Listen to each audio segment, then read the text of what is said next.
Hey guys, welcome back to the channel. Today I have a special treat for you. I'm going to be doing an unboxing of the Fralin Tron pickups. So I have not taken these out of the package yet, so let's go ahead and take a look.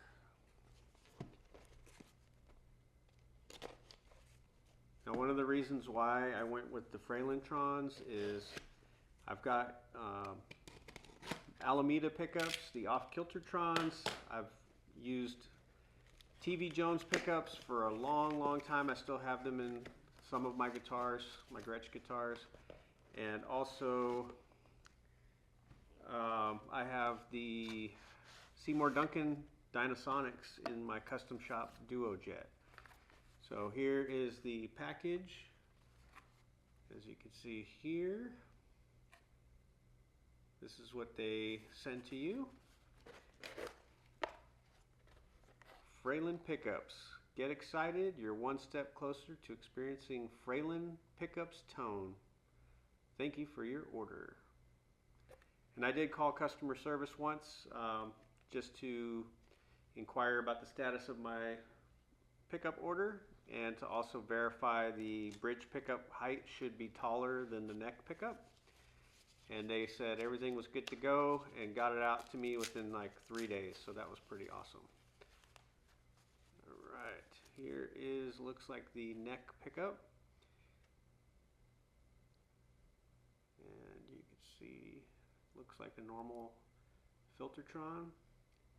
You got two, I don't know if those are connectors or capacitors, but let's go ahead and take the other pickup out.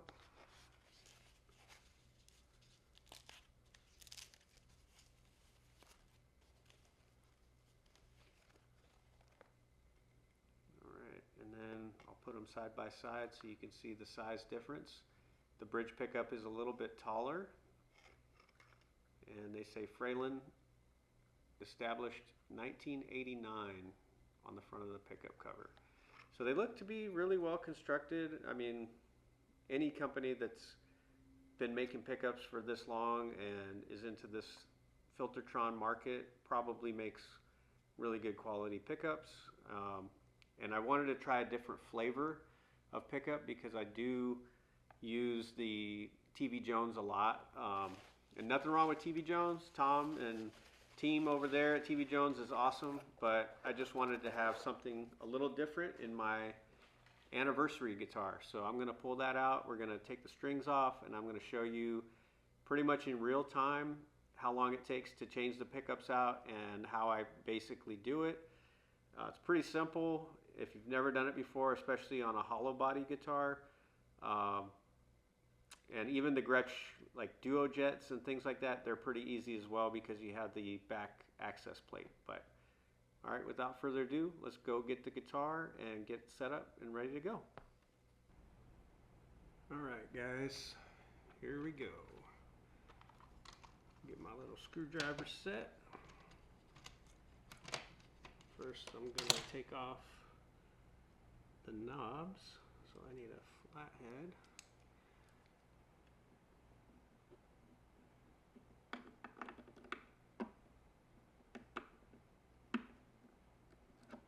To the side.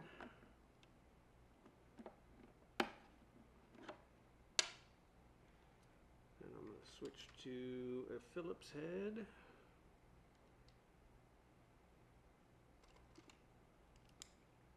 And I'm going to take off the pick guard.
got this really cool screwdriver set off of Amazon. It was like 10, maybe $20.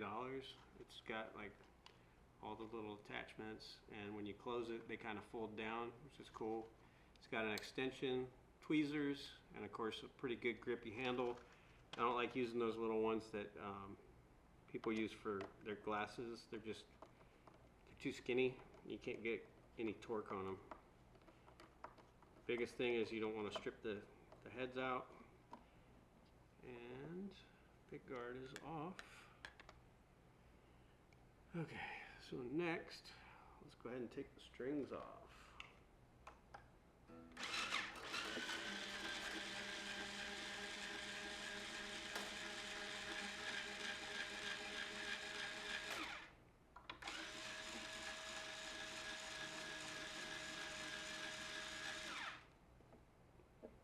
You want to fold your Bigsby out of the way, because when the tension comes off the strings, it'll just dig into the back of the Bigsby.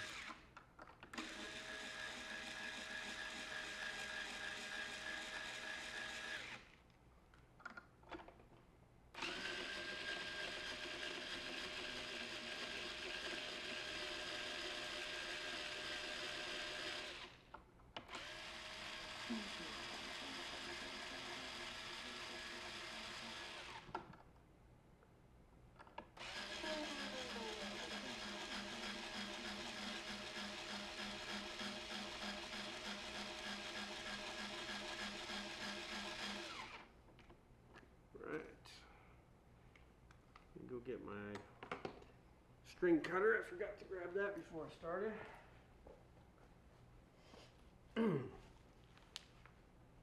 Little known secret, I like to use bonsai wire cutters.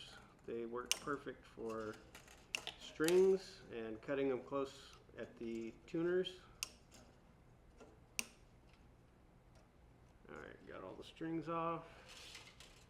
Set that aside. Pop all the balls out from the back of the Bigsby. Alright, strings are off. Now get them off the headstock. You can't see this, it's off camera, but I'm just untwisting and pulling the strings off. I'm sure most of you have at least changed your strings. And if you've never changed pickups, it's not that difficult.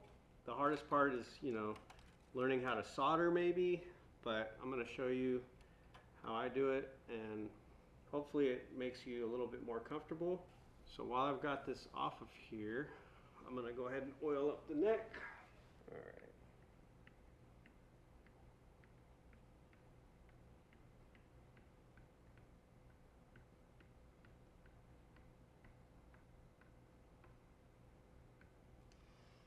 Okay, I'm using F1 oil, which is made by Music Nomad. I love this stuff. I also use lemon oil sometimes. It just depends whatever I decide to grab.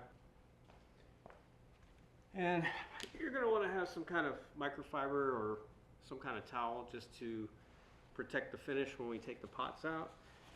And what I do for the oil on the neck is I just take a piece of paper towel, fold it up, rub it in.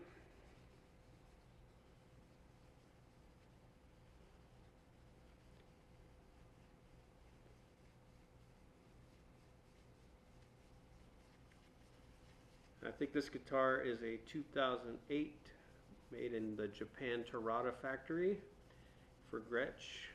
This was after Fender took over production. And Fender has done an amazing job bringing these guitars back to where they should have been. Back in the 90s, my brother and I went to Guitar Center. I think it was 91, 92, 93, somewhere in that era. And we saw they had a Tennessee Rose, and a couple things kind of bothered us about it. We were like, the heck's a Tennessee Rose? Shouldn't it be a Tennessean? And of course, Gibson had purchased the trademark or whatever, copyright, after Gretsch let it expire. Same with the Country Gentleman. Thankfully they didn't get the Nashville, but Long story short, Chet Atkins left Gretsch. You know, they had a fire and shut down production. I think that was in Arkansas after they moved from Brooklyn. And, you know, why are you going to renew your patents or your trademarks if you're not really building guitars anymore? So in the late 80s, maybe early 90s, Gretsch started making their guitars again. And in particular, in the early 90s, like I was saying, we went into Guitar Center. We were all excited about the new Gretsch. They're finally coming back, you know, because we're huge Beatles fans and Eddie Cochran fans and all the stuff from the rockabilly era. And long story short, we were disappointed. The sound didn't sound like Filtertrons. It was more like a modern day sound, kind of like a Gibson, and really dark. And the body was super heavy. And it had a cutout on the back of the body like you would see on a Les Paul, so you could access the electronics. And we were both looking at each other like, what in the heck is this? So long story short, when Fender came along in 2003 and took over the manufacturing and all that stuff for Gretsch, they did a bunch of x-rays on the guitars, some old vintage guitars, trying to get them back to the vintage specs. And of course, I guess I'm a purist when it comes to Gretsch guitars, and I wish Gretsch would actually do what they did back in the olden days, but I understand modern days are not the olden days, so things cost more money. The professional guitars and the streamliners, Electromatics, whatever they were called back in the day, they were basically the same quality as the Pro line guitars. They may have had like no binding, no gold hardware, you know, that type of thing, but the construction was the same, the pickups were the same, and now they're using these pickups that are fatter and bigger, and they're not the footprint of a normal Filtertron. So that's my only complaint with the modern Gretsch guitars, is their Electromatics aren't like they were back in the 60s or probably the 50s as well. But who am I to complain? You know, they have to cut costs somewhere, and if they're making cheaper pickups in Indonesia or wherever they're making them, Korea, China, then so be it. I'm not going to ding them too much for them for that, but I only have Pro line Gretches. I have this Anniversary. I have a custom shop Duojet that was made by the top luthier that just retired. I can't think of his name off the top of my head. I want to say Carl Stern, but I think that's wrong. Steven Stern. And he was an amazing builder. He's retired now, so those guitars are going to become more and more collectible as time goes on. And I have a Brian Setzer 6120 with nitro finish, and I have a Rosewood Tenny that I put off Kiltertrons in from Alameda Guitars. And that's it for Gretsch guitars. And then I have a Rickenbacker 36012 C63 and my Fender Pro 2 Jazzmaster that I love in the vintage setting. Alright, so we're going to go ahead and pop these pickup screws out, and these are flatheads again. So far, super simple. Just unbuttoning everything so we can swap these pickups out. Alright, put that there.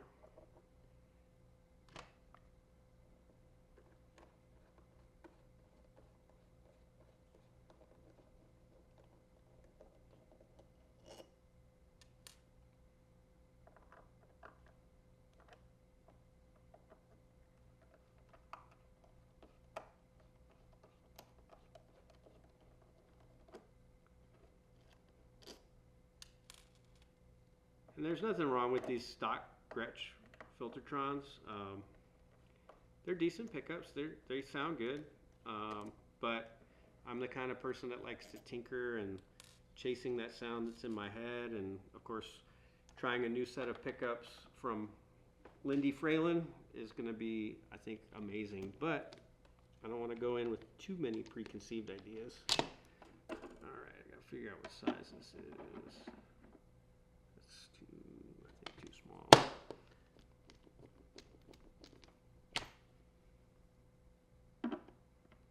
so I'm just using a 13 millimeter.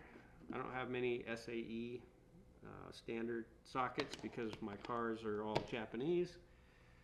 Alright,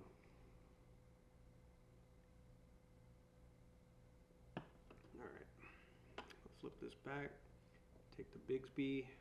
I'm going to leave the little washer in there since it's staying in there. Alright, and the Bigsby's done.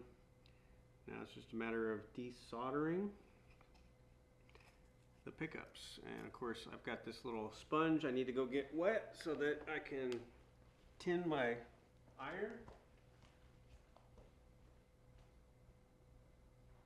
Alright, so what I'm going to do is I'm going to do each pickup individually instead of trying to do both of them at the same time. At least that's the plan for now. So I'm going to use some surgical tubing, and I'm going to stick that on the end of this pot here once I get this screw or nut undone. So right now I'm just holding the top of the pot, and these are CTS solid shaft pots, so they don't have the split shaft like you see on some Chinese Gretsches, and also I think Gibson uses split shaft pots. So if you're ever ordering pots for Fralin Gretsch, make sure you get the solid CTS pots, solid shaft I should say, that's this part here. Otherwise the knobs won't fit right. Alright, this one's being stubborn.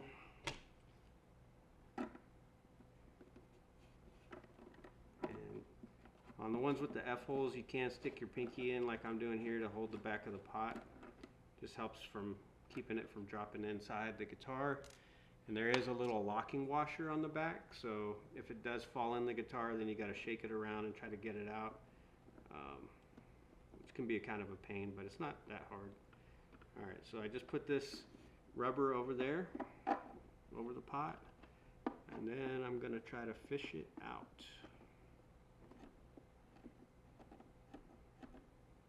Can't see.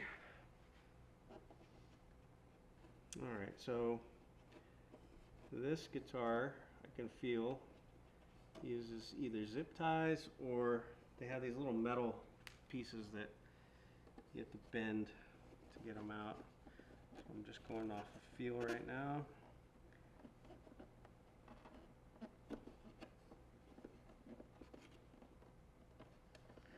Which is kind of annoying. I don't know if they do that anymore on all the newer Gretsch guitars, or if it was just this year.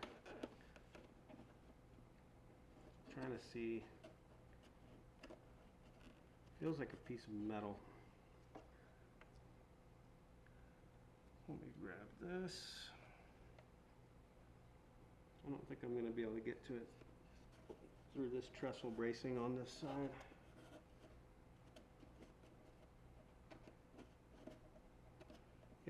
There's a little metal tab, and I just released it. Give it a little bit of slack.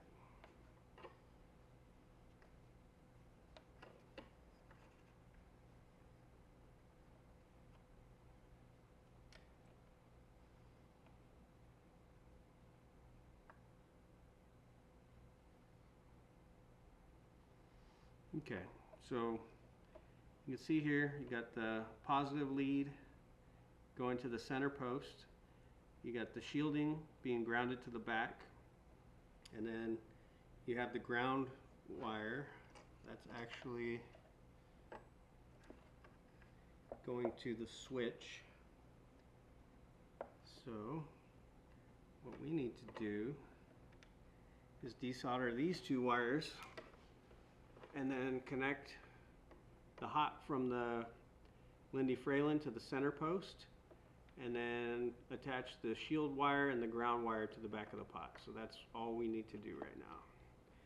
So let me pull this out, and you can see here there's that lock washer I was talking about. If you don't have this, surgical rubber on there, this is actually from a brake bleeding kit. It's just never been used, so I salvaged it for doing guitar work.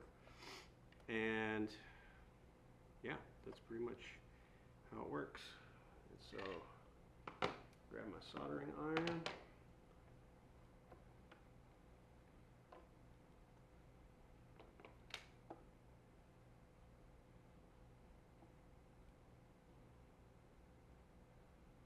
desolder the pot first.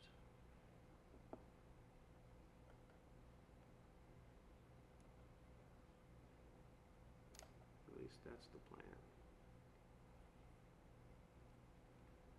Okay, got that one out.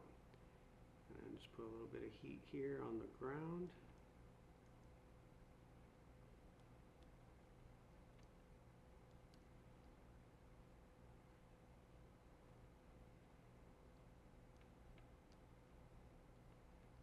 And this sucker's going to get hot. You don't want to overheat the pot if you can help it. Come on.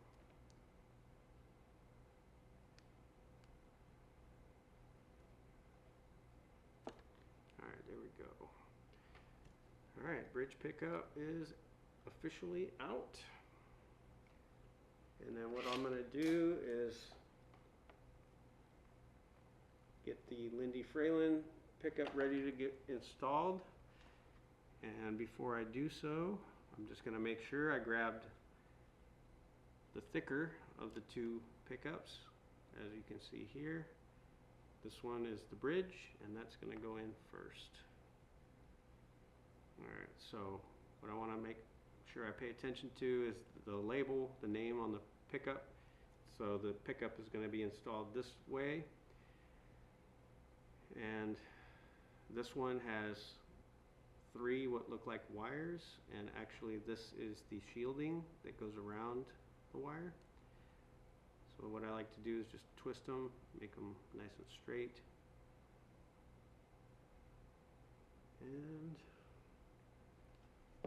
move my soldering iron over.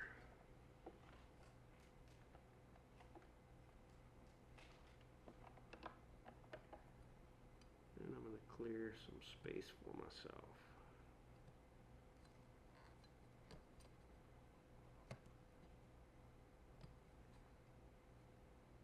Alright, does not want to let me pick it up, so I'm just going to slide it out of the way. Be careful with the pickup rings because they are painted on the back, and if you scratch them, you will see right through them because they're basically just clear plastic that's been painted. Alright. So this pickup is going to go right in through here. Okay, one thing you want to be careful is that you're not grounding it out.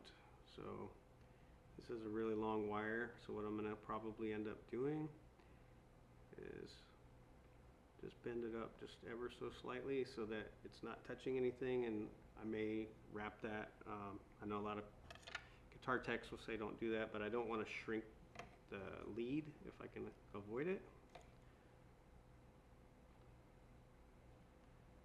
Alright, so now I'm just going to touch that pot.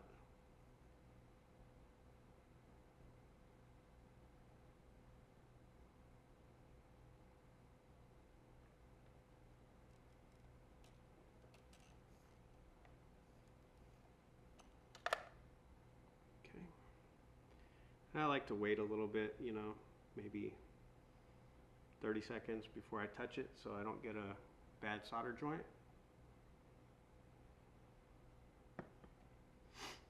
Okay, that should be good. And then this little bit of excess wire should be fine just sitting there. It's not going to bend itself and touch the ground, so it should be okay.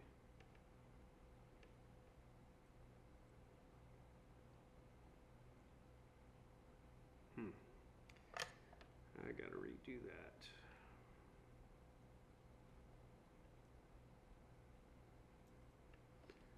Alright, what I noticed why I'm redoing this wire is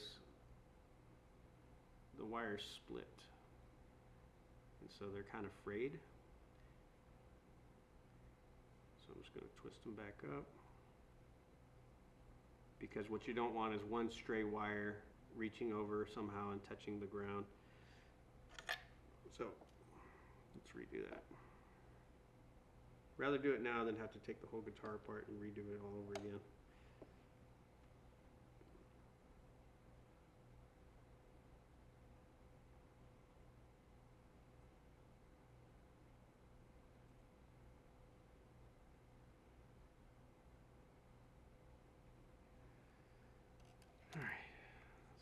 sucker soldered on there.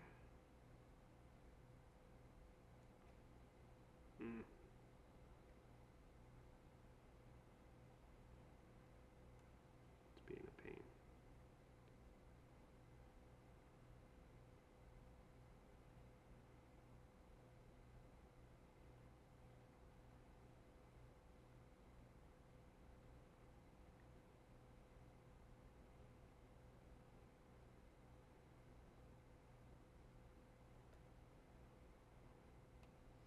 All right, that's good. Okay. Again, just take your time. There's no rush. I'm just bending that wire out of the way. So now these two need to be grounded to the back.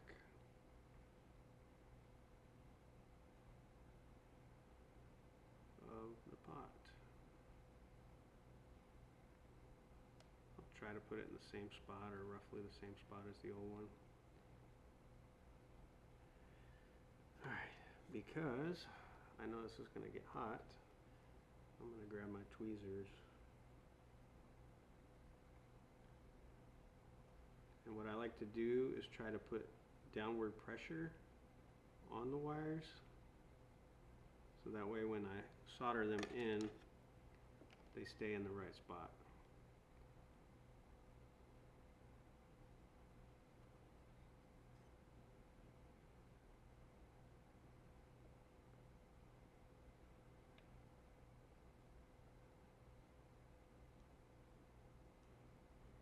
Alright, this is going to be a pain.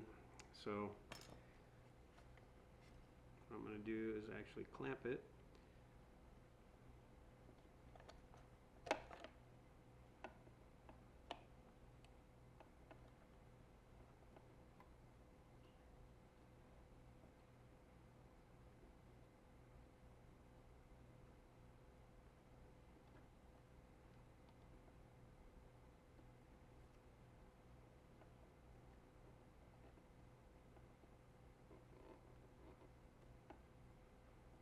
I'm just going to twist the shielding and the ground together. And now I'm going to move this over here,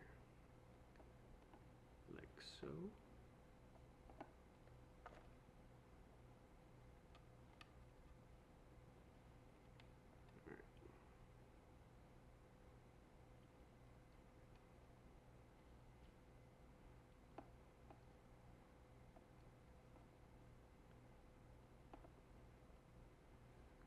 There we go.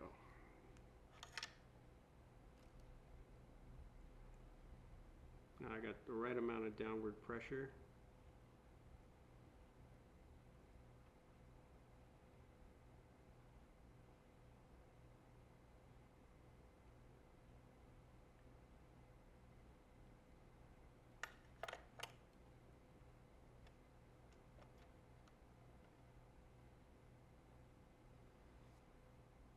Okay, unclamp it.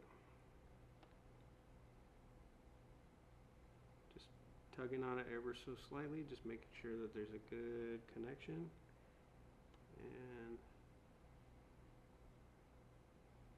tuck this wire down.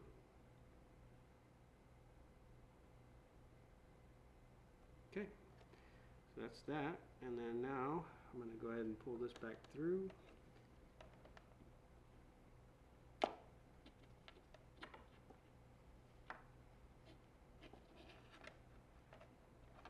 And what you want to do is, while you're pulling it through, is just make sure you're not catching on any of the other wires or anything like that, because we've gone this far, we don't want to pull the surgical tubing off if we can avoid it. So I'm going to switch positions here so I can actually see. See, it's tugging on that wire. There we go. It's free. Okay, so it's in there. Now I want to grab my nut. Now on this part, what I usually do is, if I have an F-hole, I'll stick my finger in here. If I don't, I'll just put pressure on the side of the jack. But since I do have an F-hole, I'm just going to grab the back of the pot, pop that off.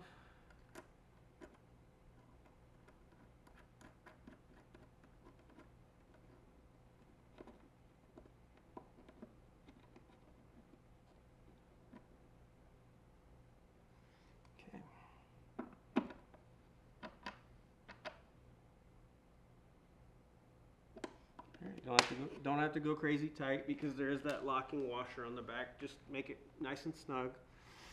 Okay.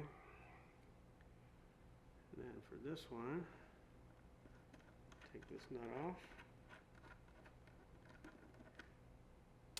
I'm just getting the surgical tubing attached so that I can install the other pickup, and then we'll get that one soldered up. Okay, there we go. Drop it down. Move this out of the way.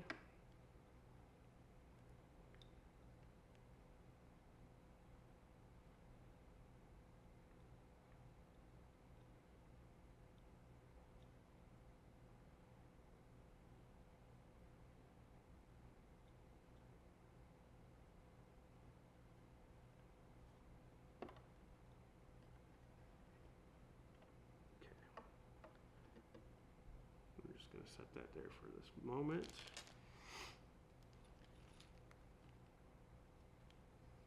Okay, so the Fralin Trons come with springs instead of this foam.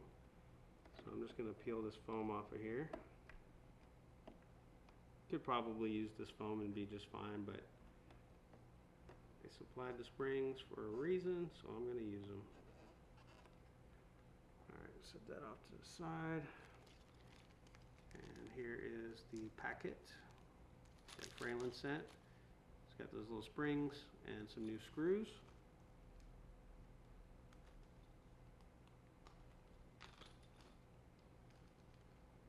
Four springs, 4 screws, bridge and neck pickup.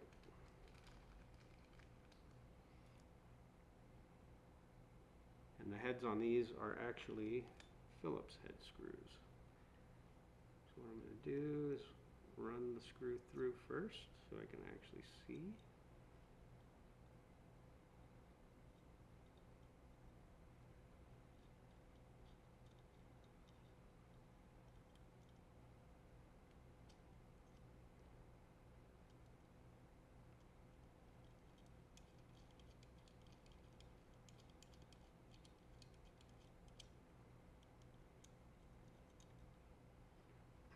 One screw is in, next screw is in,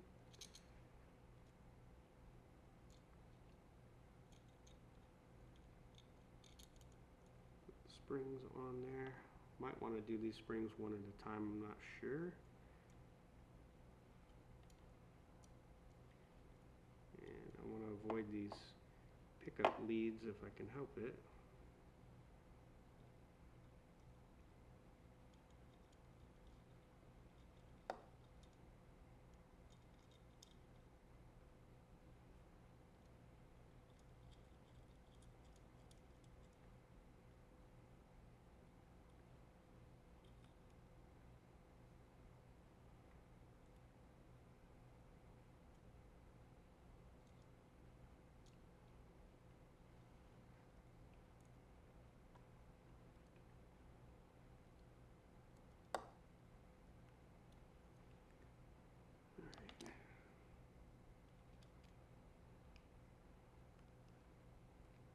Switch back to the Phillips.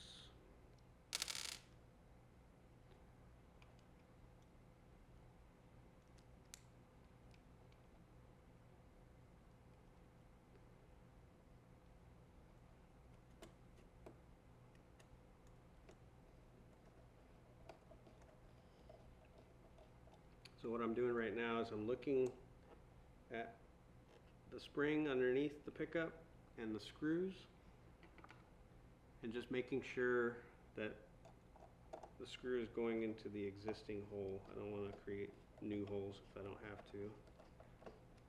Okay, I'm going to do a little bit on each side as we go down.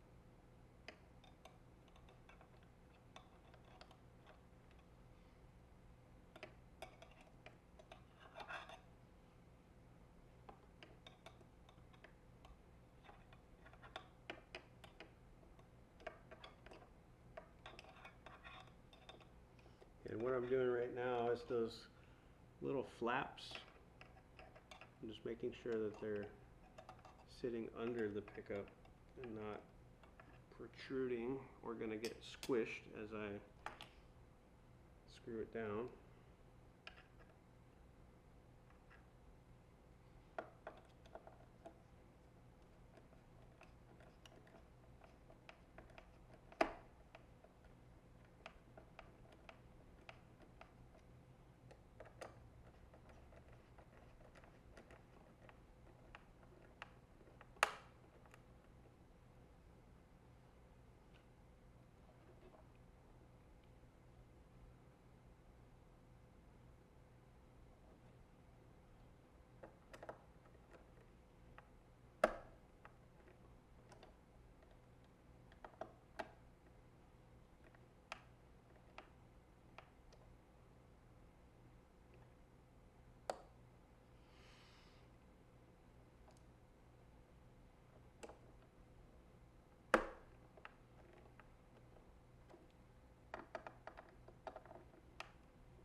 Before I put the pickup rings, I'm actually going to test fit this, test it on the amplifier just to make sure it's getting sound from both pickups. Alright, let's go ahead and pop this neck pickup out.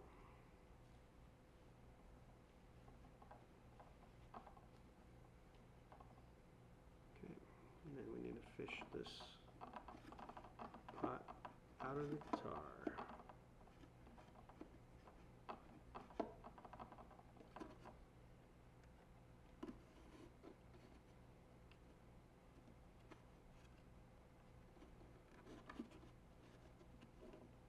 Okay, there's another one of those metal tabs right here that I'm going to have to pull down.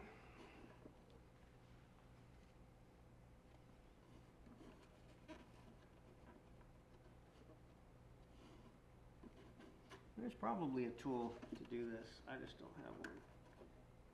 Okay, so it folds right there.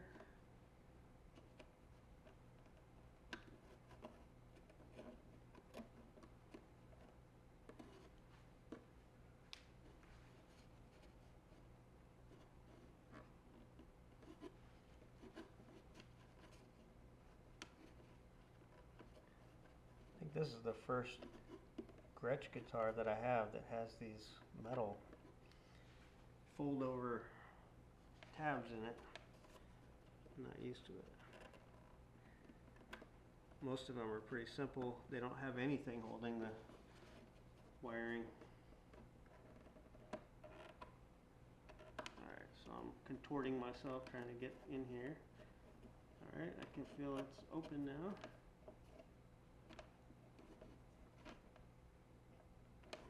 There we go.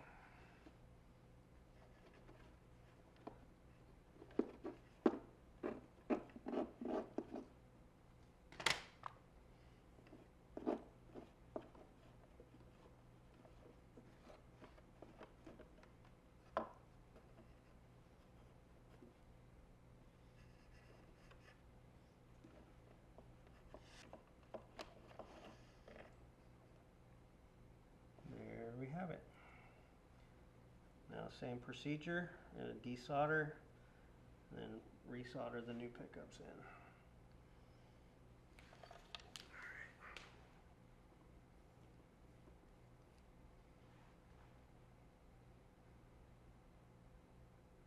So just want to make sure I'm grabbing the pickup lead and not this wire that's going out to the switch or the master volume. Can't remember which one it goes to.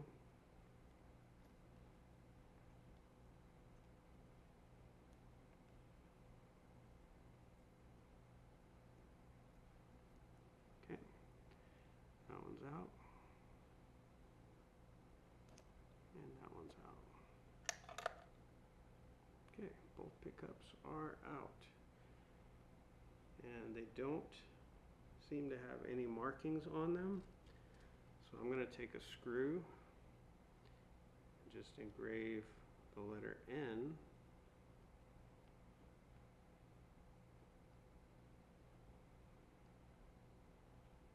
Actually, I'll just spell out neck. Now it's hard to see, but I just scratched the word neck into the back of the pickup, so that way if I ever want to go back to these, or if I want to sell them or put them in another guitar, we can do that.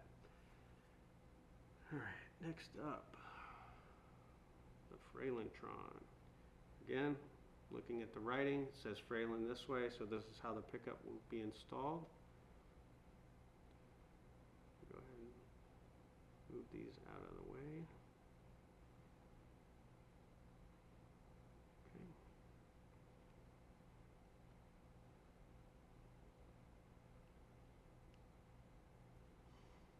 Yeah, they leave a lot of extra wire on the ends of these things for some reason. I'm not used to that on the TV Jones that I usually work on.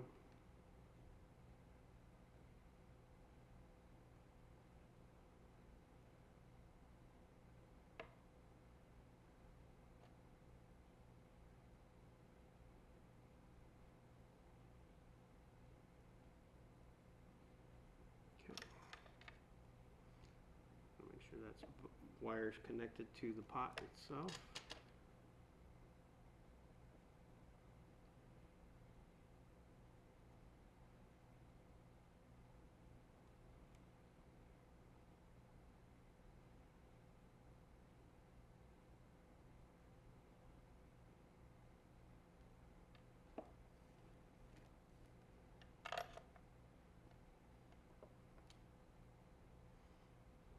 And then our two grounds, the shield and the ground. Just going to twist those together.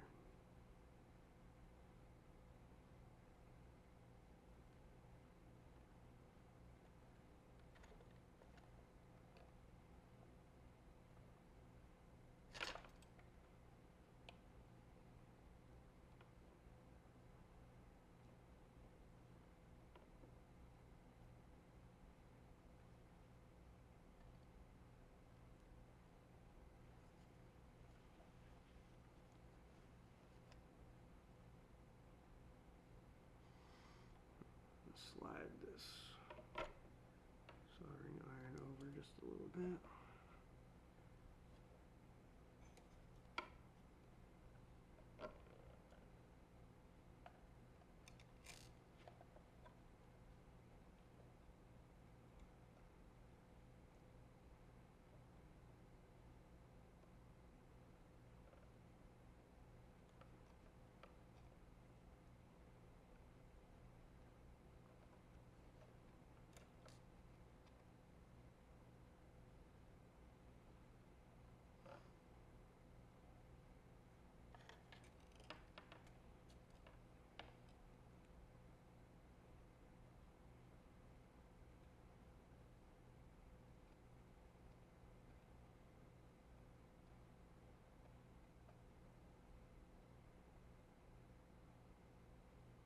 I'm just holding it until it cools off.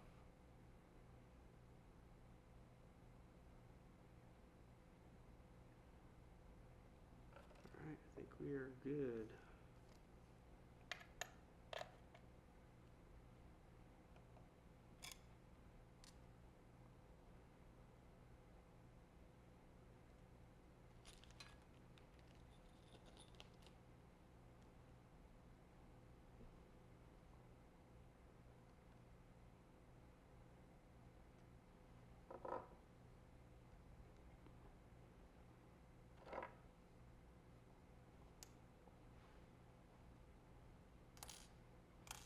Alright, we're going to fish the pot back through.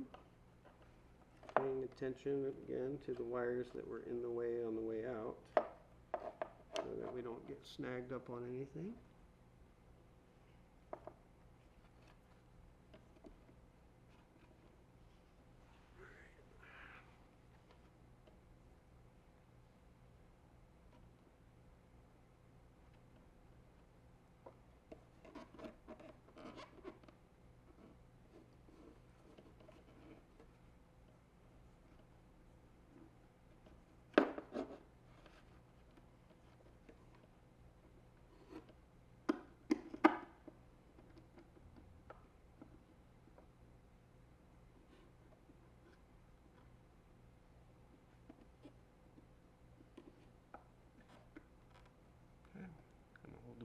pot.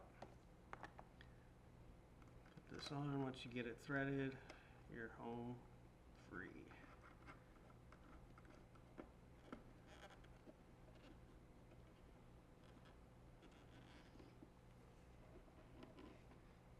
Okay.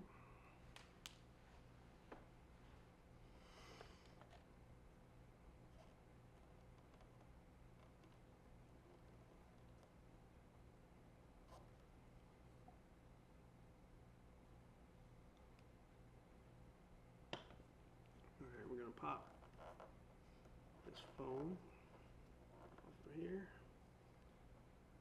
Best that we can, it's pretty stuck on there. And on most of my Gretsch guitars I do use the foam, but since they supplied the springs, I'm going to give them a try. If I feel the pickups are too tall and they're bottomed out on the spring, I might have to cut the spring. These are all things why I'm not going to put the pickup rings back on until I at least get it plugged in and tap it and make sure that I'm getting sound out of both pickups. Alright, there we go. It says Fralin right there. And go ahead and get both screws, both springs.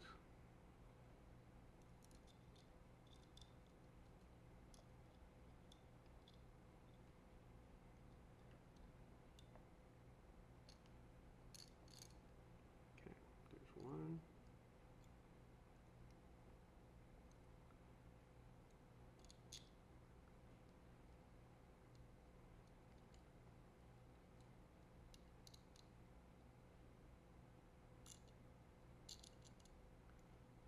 And two.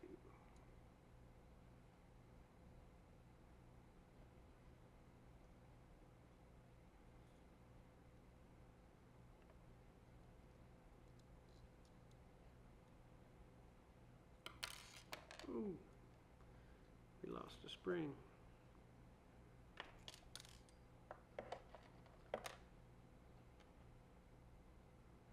Thankfully, this screwdriver is magnetic, so I can actually pick it up.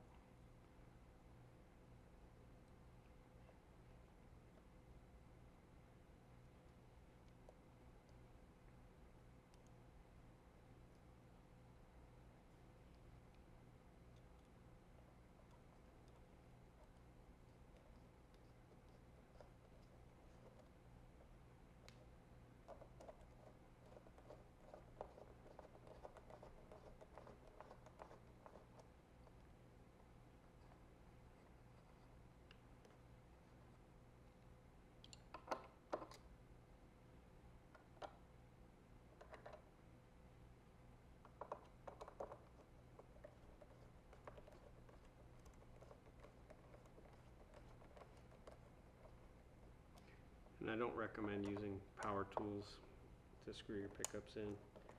It's just not a good idea.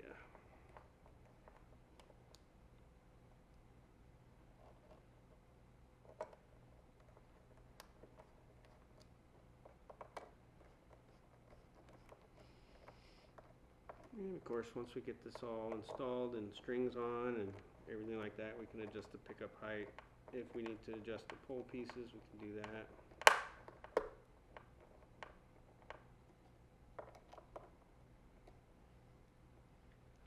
I'm just kind of eyeballing it right now.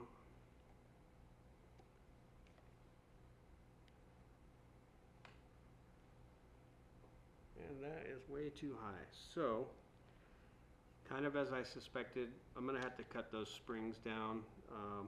Not a big deal. So, Fralin guys at the factory that build these pickups, if you have a little bit smaller springs, that'd be awesome. Or put some instructions in here that tells you you might need to cut the springs down. Because that is probably going to have to cut a quarter of the spring off at least.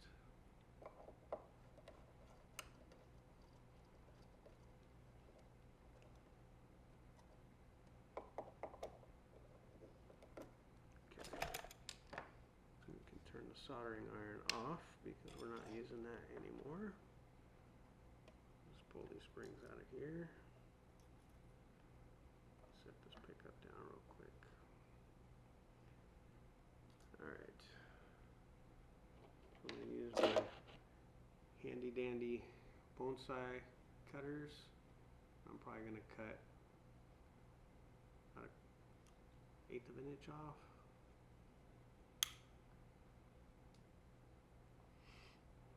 So I could feel it bottoming out on that bridge pickup, and I figured if it did the same thing on the neck that it was because the spring's too long. Alright.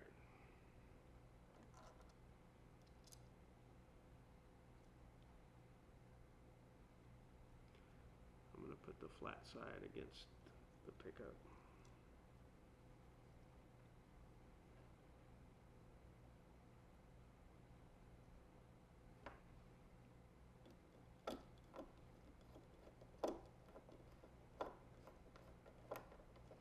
Just going to get that one started.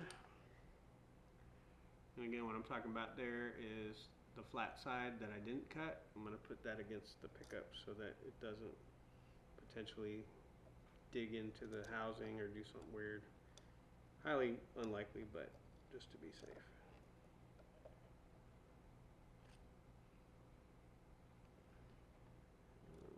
Push the pickup wire into the cavity.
What I'm trying to do is just make sure that the pickup is lower than the frets, obviously, because we don't want the string to tap the magnets while you're sitting there trying to play your guitar.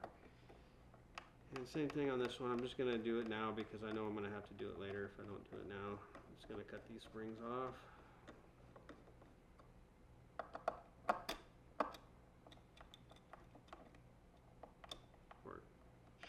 Shorten them rather.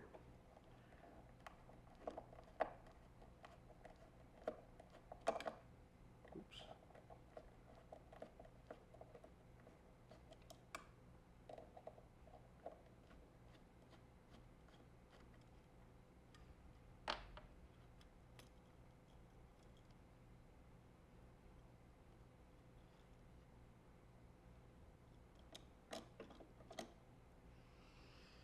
Okay, same thing.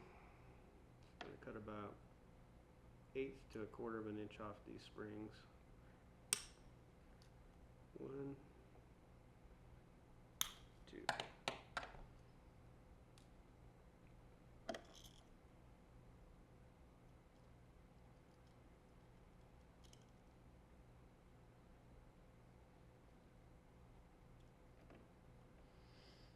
And now with the springs being shorter, you can actually see the bottom of the screw poking out the bottom, which means you can exactly stick it in the existing hole, which makes it easier to line up.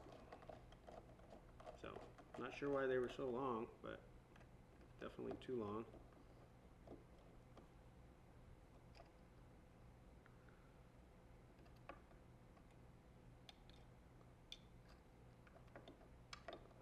Again, just carefully pushing those little flaps. Never seen those on TV Jones or any other Filtertron pickup.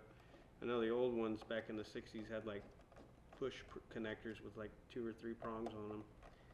Those were kind of neat because they were like a quick disconnect.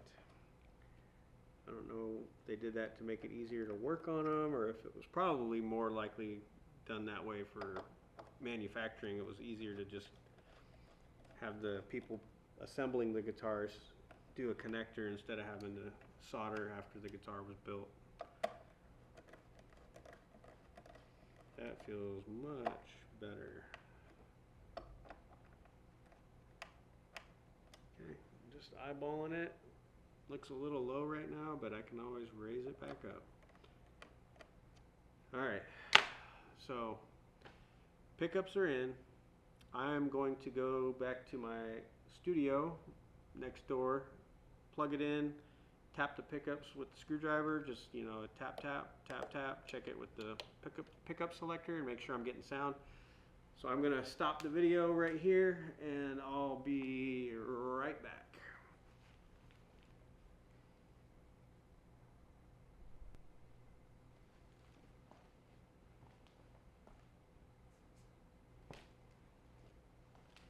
All right, well, good news. Pickups work just perfectly. So now we'll get the knobs back on. We'll put the pick guard back on.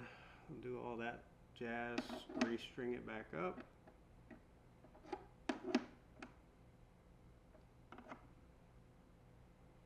Where's this knob? Both the same.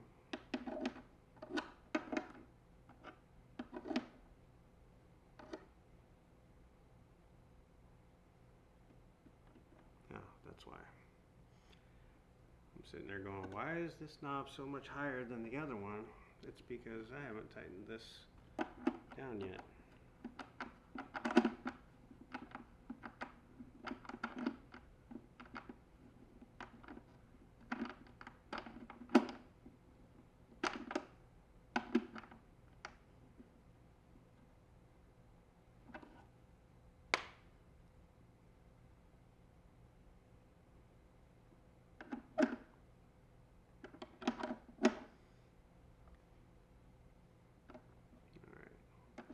Make sure they're fully up on the volume.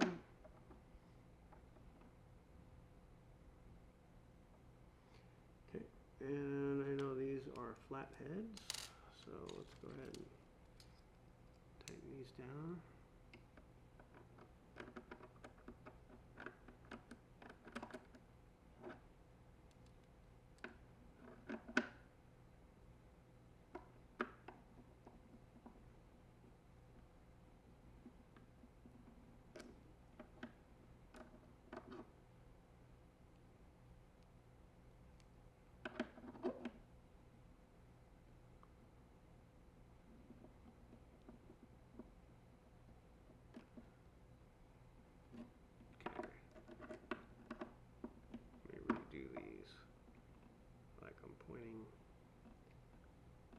About right there.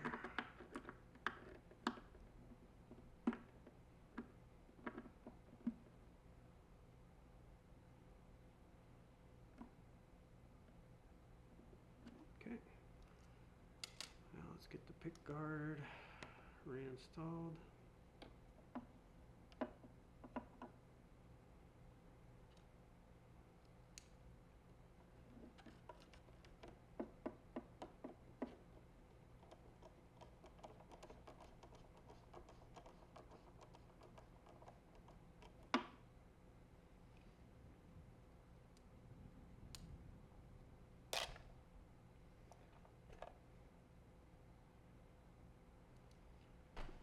I can't see, so I'm gonna have to get on my knees. I'm working on a Japanese kotatsu table as my workbench, which is meant for like sitting down to eat, you know, Japanese style house. And they have like a blanket that goes over the table, and there's a little heater underneath the table that you can turn on, and everybody's feet and legs are underneath the table while you're eating, and it keeps you nice and toasty warm, because a lot of them didn't heat their entire house, especially in the olden days. But it's kind of a fire hazard, so we disconnected the the fire from there and the heat. All right, so put that back on, flip this back down, and we'll get a new pack of strings.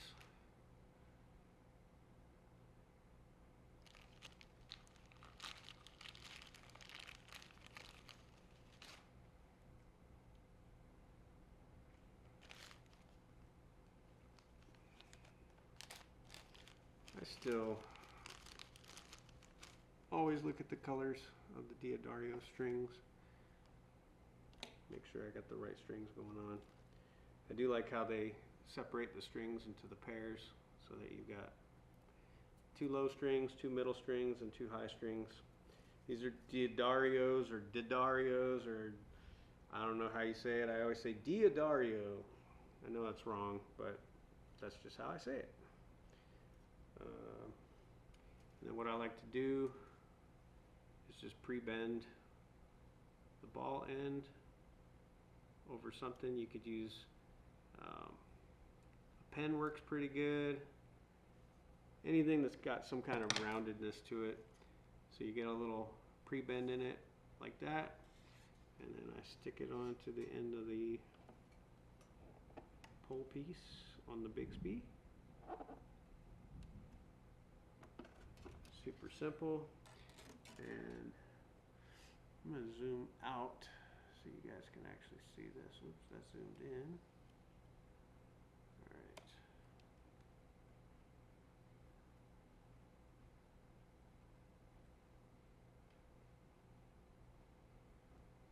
Alright, so what I like to do, I learned this from, I was stringing my guitar wrong for like 20 years. And this is a little trick I learned. So you don't have to do any kind of wraps or anything like that. You just got to get some slack in the string right here, and then hold it down at the end in front of the nut and just go ahead and tighten. And the reason you're pushing down is so that the string wraps underneath itself. You don't want it to be wrapping above. Okay? And then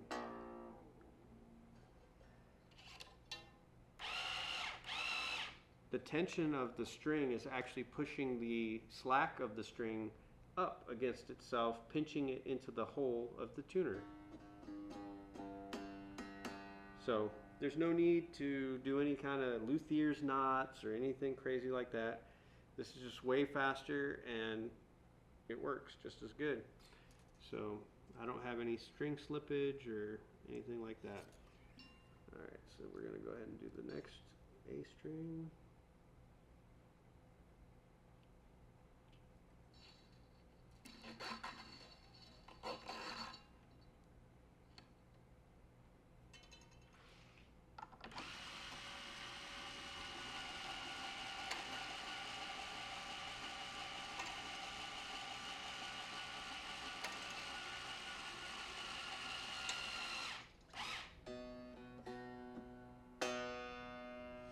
And normally I would put Big Ben's nut sauce in the nut, but I'm just so excited to try out these pickups that I'm going to forego that, because there's probably still some left in there from the last time I did it anyway. Alright.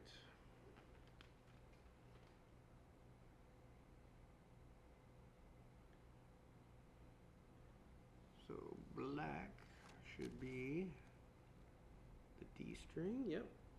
Alright. Just making sure I don't put the G string on the D string by accident, or the D on the G. So, pre-bending the string makes Bigsby string changes simple. Don't listen to people that say it's so hard to change your strings on a Bigsby. I've seen guys use capos too. That's acceptable. I just don't feel there's a need. Once you pre-bend, the string pretty much doesn't pop off. If you don't pre-bend, then you're going to have a really difficult time. Alright, so I'm leaving about, go to this other camera, maybe you can see about that much slack on there.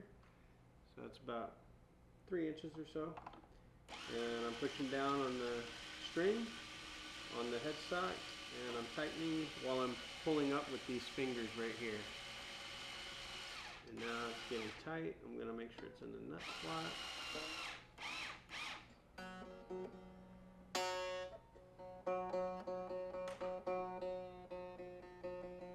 Okay.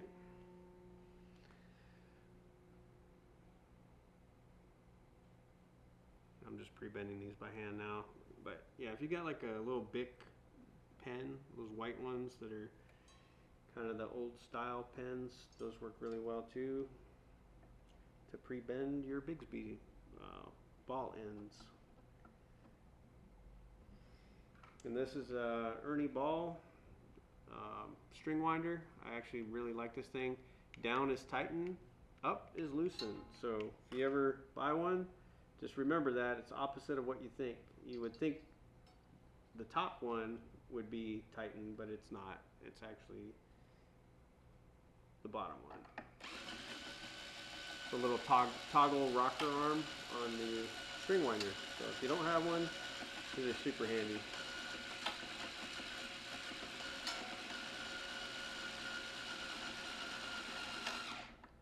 Okay, it's getting tight. I'm going to put it in the nut slot. Make sure it's on the nut over, or on the Bigsby, or the bridge rather.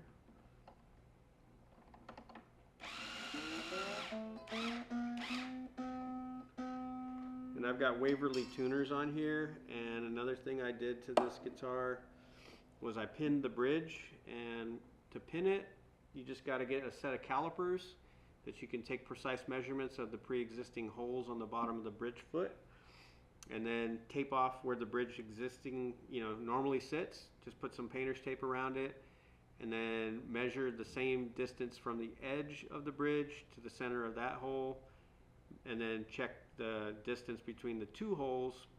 Drill a hole that's slightly smaller than a Fender, like a Jaguar style,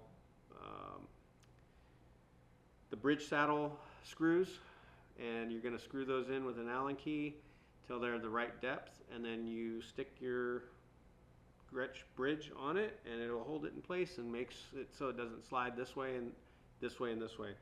You do want to make sure you intonate your guitar before you do that, so that way when you put the new bridge on there, especially if it's a bar bridge that doesn't have really any intonative adjustment, that the bridge is at the right angle, because it won't be straight. It's going to have some cant to it.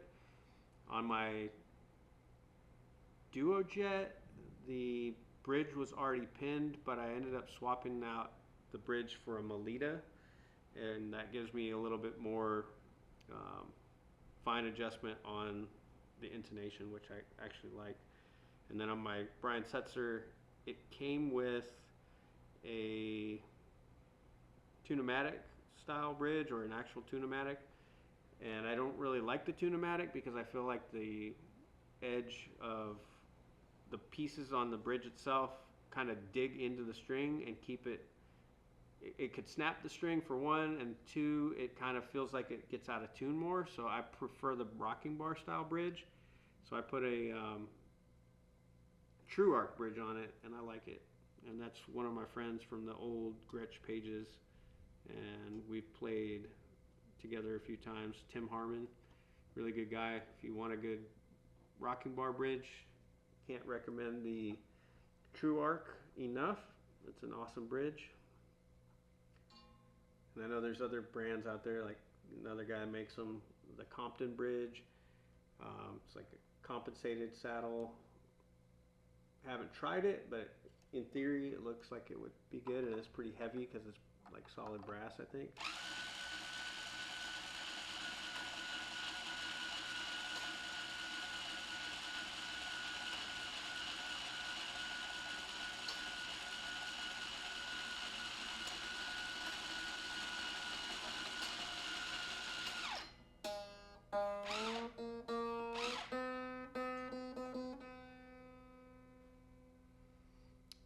String going on.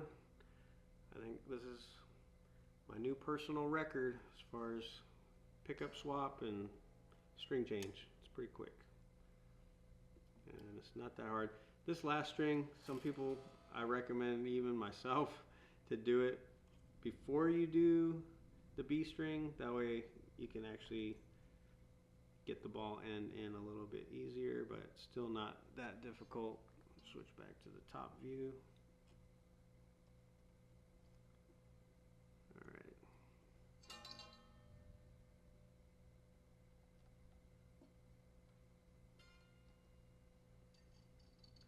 This is one that I like to give a little bit of extra slack on the string because it needs to wind more to actually hold the string down without slipping. It'll take a little longer to wind, but it'll get there.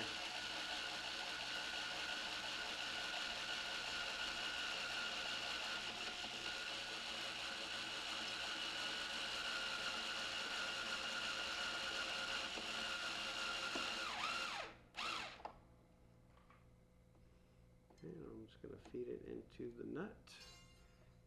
Make sure it's attached there. Finish tightening.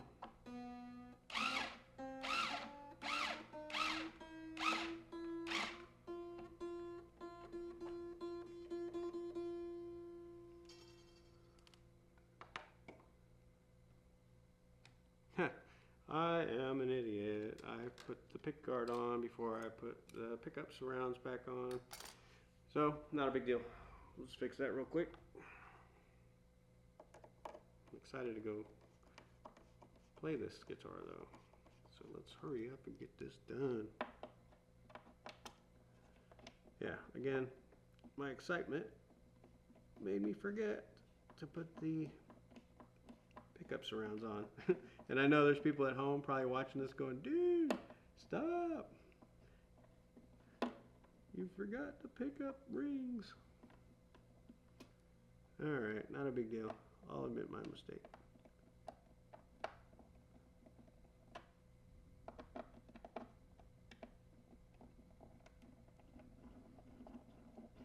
It's only 3 screws anyway, so not a big deal.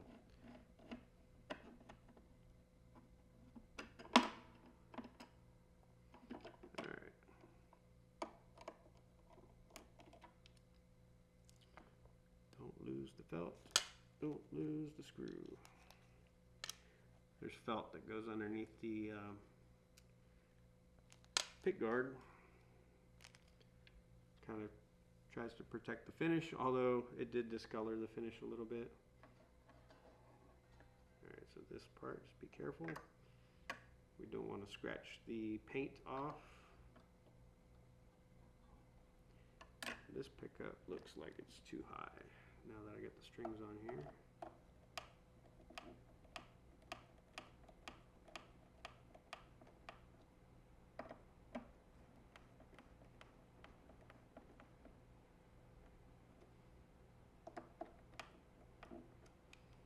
Okay. Perfect.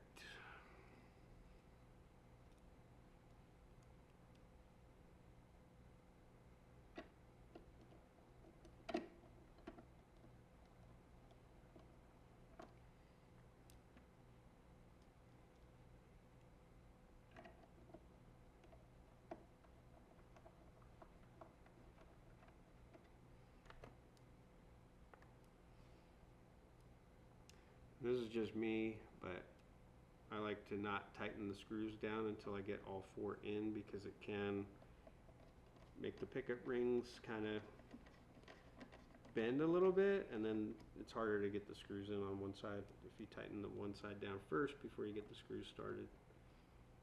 Just a little tip from years of experience doing these. One of my favorite guitars that I missed, should have never sold it, was I had a country club. It was a new one, you know, probably, let me think what year that was, 2004 I think was the year of that model. It was Cadillac green, and I put a TV Classic in the bridge, a Magnetron in the neck, and a Supertron in the middle, or a Supertron in the neck and a Magnetron in the middle. I can't remember without looking at the picture. But I ended up installing a Veritone switch, which was back here where the standby switch was, and then I drilled 2 more holes, or 1 more hole. I'm trying to think. So I had volume, volume, volume for volume, volume, volume, and then I added a switch right in between these two, and I turned these switches into on-off switches. So that way I could basically have like an on-off switch for each one. And I never used the mud switch, this tone switch. I very rarely use it, and so I decided I was just going to make it an on-off. And it was kind of neat because you could mix all three pickups in any combination. These two, or all three, which was kind of neat. Or each one individually, and they were all controlled by those switches as on-off switches, which was cool.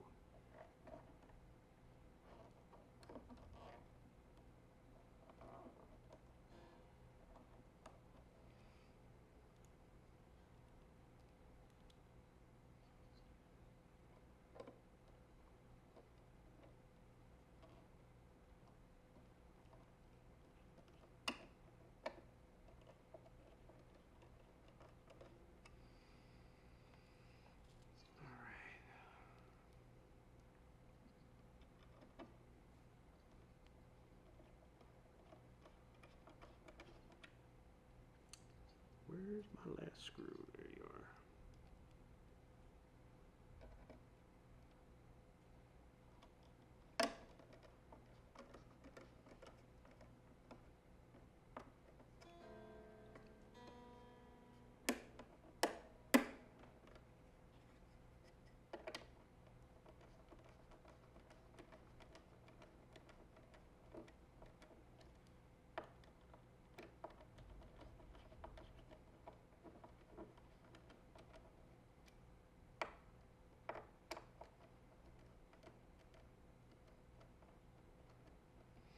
A funny story about this guitar. Picked it up off of Reverb from some jazz player who didn't really know anything about Gretsch guitars. And I got it home, took it out of the case, started playing it. I was like, cool, everything's good. Then I noticed something was weird. The Bigsby was completely flat against the body of the guitar. And now this guitar was listed as a 6118T, which is the Bigsby model.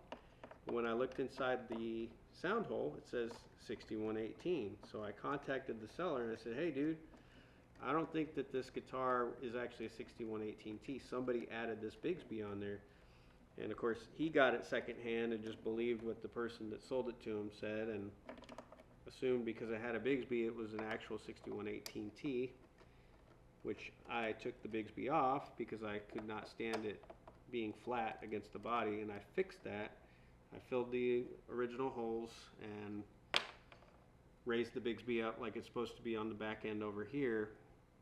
And then I looked inside the sound hole, it doesn't have the T on there, and so I messaged the guy back. I'm like, you know, I'm not going to try to return it or anything like that, but just be aware if you ever have another Gretsch in the future, if it doesn't have the T on there, and it's supposed to, then it's probably got a Bigsby that was added after the fact.